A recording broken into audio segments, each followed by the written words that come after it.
ಹಿಂದೂ ಕಾರ್ಯಕರ್ತ ಸುಹಾಸ್ ಹತ್ಯೆ ಖಂಡಿಸಿ ಕೋಟೆನಾಡು ಚಿತ್ರದುರ್ಗದಲ್ಲಿ ಪ್ರತಿಭಟನೆ ನಡೆಸಲಾಯಿತು. ನಗರದ ಒನಕೆ ಓಬವ್ವ ವೃತ್ತದಲ್ಲಿ ಪ್ರತಿಭಟಿಸಿದ ಬಿಜೆಪಿ ಕಾರ್ಯಕರ್ತರು ಸುಹಾಸ್ ಹತ್ಯೆ ಆರೋಪಿಗಳ ಪತ್ತೆಗೆ ಆಗ್ರಹಿಸಿದ್ರು.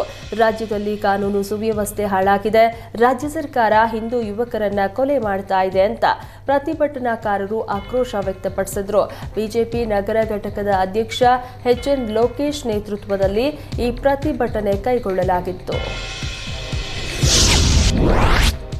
ಮಂಗಳೂರಿನ ಸುಹಾಸ್ ಬರ್ಬರ ಹತ್ಯೆಯನ್ನ ಖಂಡಿಸಿ ದಾವಣಗೆರೆಯಲ್ಲೂ ಪ್ರತಿಭಟನೆ ನಡೆಸಲಾಯಿತು. ಬಿಜೆಪಿ ಹಾಗೂ ಹಿಂದೂ ಸಂಘಟನೆಗಳು ಒಗ್ಗೂಡಿ ವಿದ್ಯಾರ್ಥಿ ಭವನ ಸರ್ಕಲ್ನಲ್ಲಿ ಪ್ರೊಟೆಸ್ಟ್ ನಡೆಸಿದ್ರು. ಟೈರ್ಗೆ ಬೆಂಕಿ ಹಚ್ಚಿ ಸುಹಾಸ್ ಕೊಂದವರನ್ನ ಬಂಧಿಸಿ ಶಿಕ್ಷಿಸುವಂತೆ ಆಗ್ರಹಿಸಿದ್ರು. ಟೈರ್ಗೆ ನೀರು ಹಾಕಿ ಹಾರಿಸೋದಕ್ಕೆ ಮುಂದಾದಂತಹ ಪೊಲೀಸರ ವಿರುದ್ಧ ಹಿಂದೂ ಕಾರ್ಯಕರ್ತರು ವಾಗ್ವಾದ ನಡೆಸಿದ್ರು. ಬಳಿಕ ಜಿಹಾದಿ ಗೂಂಡಾಗಳಿಗೆ ಧಿಕ್ಕಾರ ಎಂದು ಘೋಷಣೆ ಕೂಗಿ ಕಾರ್ಯಕರ್ತರು ಕಿಡಿಕಾರಿದ್ರು. ಮಂಗಳೂರಿನ ಹಿಂದೂ ಕಾರ್ಯಕರ್ತ ಸುಹಾಸ್ ಶೆಟ್ಟಿ ಹತ್ಯೆ ಖಂಡಿಸಿ ರಾಜ್ಯಾದ್ಯಂತ ಆಕ್ರೋಶ ಭುಗಿಲೆದ್ದಿದೆ. ಉಡುಪಿ ಜಿಲ್ಲೆಯ ಬಿಜೆಪಿ ಕಚೇರಿ ಎದುರು ಕಮಲ ಕಾರ್ಯಕರ್ತರು ಪ್ರತಿಭಟನೆ ನಡೆಸಿ ಸರ್ಕಾರದ ವಿರುದ್ಧ ಆಕ್ರೋಶ ಹೊರಹಾಕಿದ್ದಾರೆ. ಹಿಂದೂ ಕಾರ್ಯಕರ್ತನ ಹತ್ಯೆಗೆ ಸರಿಯಾದ ಉತ್ತರ ಕೊಡೋದಕ್ಕೆ ನಾವು ಸಿದ್ಧರಿದ್ದೀವಿ. ಸರ್ಕಾರ ಈ ಕೂಡಲೇ ಆರೋಪಿಗಳನ್ನು ಪತ್ತೆ ಹಚ್ಚಿ ಕಠಿಣ ಶಿಕ್ಷೆ ನೀಡುವಂತೆ ಆಗ್ರಹಿಸಿದ್ದಾರೆ. ಹಿಂದೂ ಕಾರ್ಯಕರ್ತ ಸುಹಾಸ್ ಶೆಟ್ಟಿ ಹತ್ಯೆ ಖಂಡಿಸಿ ಯಾದಗಿರಿಯಲ್ಲೂ ಪ್ರತಿಭಟನೆ ನಡೆಸಿದ್ದಾರೆ. ಸುಭಾಷ್ ವೃತ್ತದ ಬಳಿ ಜಮಾಯಿಸಿದ ಬಿಜೆಪಿ ಕಾರ್ಯಕರ್ತರು ಟೈರ್ಗೆ ಬೆಂಕಿ ಹಚ್ಚಿ ರಾಜ್ಯ ಸರ್ಕಾರದ ವಿರುದ್ಧ ಆಕ್ರೋಶ ಹೊರಹಾಕಿದ್ರು. ಕಾಂಗ್ರೆಸ್ ಸರ್ಕಾರ ಅಧಿಕಾರಕ್ಕೆ ಬಂದಾಗಿನಿಂದ ಹಿಂದೂಗಳ ಹತ್ಯೆ ಆಗ್ತಾ ಇದೆ, ರಾಜ್ಯದಲ್ಲಿ ಕೊಲೆಗಟ್ಟುಕ ಸರ್ಕಾರ ಅಧಿಕಾರದಲ್ಲಿದೆ ಅಂತ ಪ್ರತಿಭಟನಾಕಾರರು ಕಿಡಿಕಾರಿದ್ರು.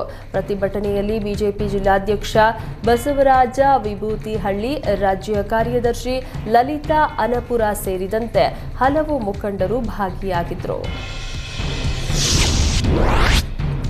ಹಿಂದೂ ಕಾರ್ಯಕರ್ತ ಸುಹಾಸ್ ಶೆಟ್ಟಿ ಹತ್ಯೆ ಖಂಡಿಸಿ ಬಿಜೆಪಿ ನಾಯಕರು ಪ್ರತಿಭಟಿಸಿದ್ರು. ಕೋಲಾರದಲ್ಲಿ ಟೈರ್ಗೆ ಬೆಂಕಿ ಹಚ್ಚಿ ಧಿಕ್ಕಾರ ಕೂಗಿ ಆಕ್ರೋಶ ಹೊರಹಾಕಿದ್ರು. ಸಿಎಂ ಸಿದ್ದರಾಮಯ್ಯ ಹಾಗೂ ಕಾಂಗ್ರೆಸ್ ಸರ್ಕಾರದ ವಿರುದ್ಧ ಘೋಷಣೆ ಕೂಗಲಾಯಿತು. ಸುಹಾಸ್ ಶೆಟ್ಟಿ ಹತ್ಯೆ ಖಂಡಿಸಿ ಬೀದರ್ನಲ್ಲಿ ಬಿಜೆಪಿ ಕಾರ್ಯಕರ್ತರು ಪ್ರತಿಭಟಿಸಿದ್ರು. ಪೊಲೀಸರ ವಿರೋಧದ ಮಧ್ಯೆಯೂ ಟೈರ್ ಸುಟ್ಟು ಸುಹಾಸ್ ಹತ್ಯೆ ಖಂಡಿಸಿ ಆಕ್ರೋಶ ಹೊರಹಾಕಿದ್ರು. ಸಿಎಂ ಸಿದ್ದರಾಮಯ್ಯ ಹಾಗೂ ಗೃಹ ಸಚಿವರು ಜಿಹಾದಿ ಮನಸ್ಥಿತಿ ಹೊಂದಿದ್ದಾರೆ, ಹಿಂದೂ ಯುವಕರು ಏನ್ ಕೈಯಲ್ಲಿ ಬಳೆ ತೊಟ್ಟು ಕುಳಿತಿಲ್ಲ ಅಂತ ಬಿಜೆಪಿ ಕಾರ್ಯಕರ್ತರು ಕಿಡಿಕಾರಿದ್ರು. ನಿಮ್ಮ ಮನಸ್ಥಿತಿ ಹೀಗೆ ಮುಂದುವರೆದ್ರೆ ನಾವು ಬೀದಿಗೆ ಇಳಿಬೇಕಾಗತ್ತೆ ಅಂತ ಸರ್ಕಾರಕ್ಕೆ ಎಚ್ಚರಿಸಿದ್ರು. ಪಹಲ್ಗಾಮ್ನಲ್ಲಿ ಹಿಂದೂಗಳ ನರಮೇಧ ಖಂಡಿಸಿ ಬಳ್ಳಾರಿಯಲ್ಲಿ ವಿಶ್ವ ಹಿಂದೂ ಪರಿಷತ್ ವತಿಯಿಂದ ಪ್ರತಿಭಟನೆ ಮಾಡಲಾಯಿತು.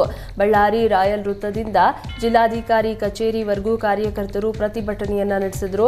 ಇಂತಹ ಹೇಯ ಕೃತ್ಯ ಮಾಡಿದವರನ್ನ ಯಾವುದೇ ಕಾರಣಕ್ಕೂ ಬಿಡಬಾರದು. ಈಗಾಗಲೇ ಪಾಕಿಸ್ತಾನಕ್ಕೆ ಬುದ್ಧಿ ಕಲಿಸುವ ನಿಟ್ಟಿನಲ್ಲಿ ಭಾರತ ಸರ್ಕಾರ ದೊಡ್ಡ ಪೆಟ್ಟನ್ನ ನೀಡುವ ಕ್ರಮಕ್ಕೆ ಮುಂದಾಗಿದೆ. ಪಾಕಿಸ್ತಾನಕ್ಕೆ ಬುದ್ಧಿ ಕಲಿಸುವ ಸಮಯ ಬಂದಿದೆ.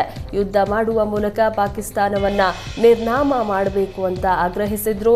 ಭಾರತದಲ್ಲಿದ್ದುಕೊಂಡು ಕೆಲವರು ಪಾಕಿಸ್ತಾನಕ್ಕೆ ಬೆಂಬಲಿಸುವ ಕೆಲಸ ಮಾಡ್ತಿದ್ದಾರೆ, ಇಂಥವರಿಗೆ ಬುದ್ಧಿ ಕಲಿಸೋ ನಿಟ್ಟಿನಲ್ಲಿ ಕ್ರಮ ಕೈಗೊಳ್ಳಬೇಕು ಅಂತ ಆಗ್ರಹಿಸಿದ್ರು.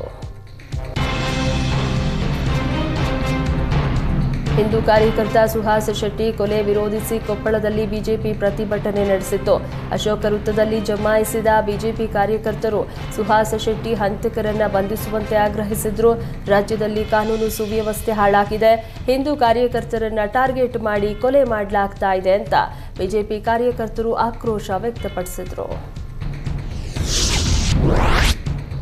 ಮಂಗಳೂರಿನಲ್ಲಿ ಹಿಂದೂ ಮುಖಂಡ ಸುಹಾಸ್ ಶೆಟ್ಟಿ ಬರ್ಬರ ಹತ್ಯೆ ಖಂಡಿಸಿ ತುಮಕೂರಿನ ಟೌನ್ ಹಾಲ್ ಬಳಿ ಬಿಜೆಪಿ ಕಾರ್ಯಕರ್ತರು ಪ್ರತಿಭಟನೆ ನಡೆಸಿದ್ದಾರೆ. ಹಿಂದೂ ಕಾರ್ಯಕರ್ತರ ಕೊಲೆಗೆ ಸರ್ಕಾರ ಪರೋಕ್ಷವಾಗಿ ಸಹಕಾರ ನೀಡ್ತಾ ಇದೆ, ರಾಜ್ಯದಲ್ಲಿ ಕಾನೂನು ಸುವ್ಯವಸ್ಥೆ ಸರ್ಕಾರದ ನಿಯಂತ್ರಣ ತಪ್ಪಿದೆ ಅಂತ ಘೋಷಣೆ ಕೂಗಿ ಆಕ್ರೋಶ ವ್ಯಕ್ತಪಡಿಸಿದ್ರು. ಪ್ರತಿಭಟನೆ ವೇಳೆ ಮುಖ್ಯಮಂತ್ರಿ ಸಿದ್ದರಾಮಯ್ಯ ಭಾವಚಿತ್ರ ಸುಟ್ಟು ಸಿಟ್ಟನ್ನ ಹೊರಹಾಕಿದ್ರು.